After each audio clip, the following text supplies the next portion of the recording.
Hello বন্ধুরা, তোমরা তো দেখতেই পাচ্ছ আবার তোমাদের দাদাভাই বেগুন তুলে নিয়ে চলে এসছে এতগুলো। তো দেখো এবার আবার মাপা জোপা শুরু হবে। এখন এখানে তোমাদের দাদাভাই খেলা দেখছে, খেলা দেখার তো ভক্ত। এই দেখো টমেটো উচ্ছে নিয়ে বসে পড়েছে মাপতে, এই দেখো মাপছে। আর এই দিকে আমার ছেলে যাচ্ছে এখন চানাচুর আনতে, মুড়ি মাখা বানাবো বলে। আর এই দিকে দেখো কি অবস্থা, সমস্ত আলমারি গুছবো বলে বের করেছিলাম, মানে কি বলবো, বের করতে এত মানে অগোছালো অবস্থা হয়ে গেছে আলমারি। তো গুছবো বলে বের করেছি, ছেলেকে চানাচুর আনতে দিয়েছি, আগে মুড়িটা খাওয়া দাওয়া করে তারপর গুছবো।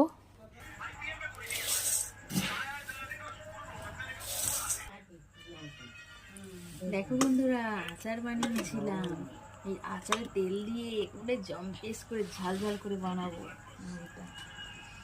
তোমরা কারা কারা আচারের তেল দিয়ে মুড়ি খেতে ভালোবাসো? আমি তো খুবই ভালোবাসি। না, তার মধ্যে আমার ছেলে আবার এখন দেখো মিক্স করে অনেক রকম চানাচুর এনেছি। আজকে যেহেতু মঙ্গলবার নিরামিষ, সেই কারণে পেঁয়াজটা ছাড়া সব কিছুই দেবো। দেখো বন্ধুরা, এবার দেবো গাজর।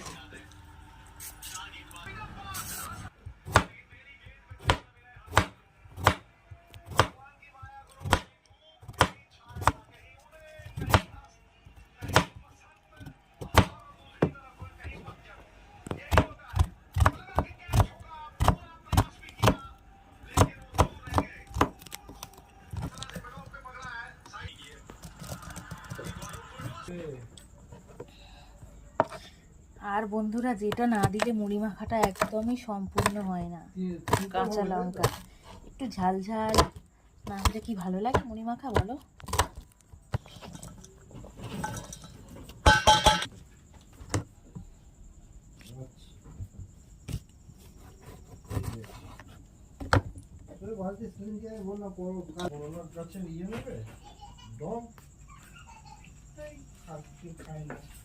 বন্ধুরা, লেবুর রস দিয়ে দিয়েছি, এবার একটু লবণ দিয়ে দিলাম। আর একটা জিনিস বন্ধুরা তোমাদের দেখাতে ভুলে গেছি, এখানে কল সমেত ছোলা ছিল কিন্তু। এই দিয়েই কিন্তু মুড়িটা মাখিয়ে নিচ্ছি। কে কে খাবে তোমরা চলে এসো সবাই, আমার মুড়ি মাখা প্রায় রেডি। পেঁয়াজ ছাড়া নিরামিষ মুড়ি মাখা, চলে এসো কে কে খাবে। আমার ছেলে তো শুরু করেই দিয়েছে, এই দেখো। কেমন হয়েছে সোনা? চলো সবাইকে এবার দিয়ে দিই মুড়ি মাখা।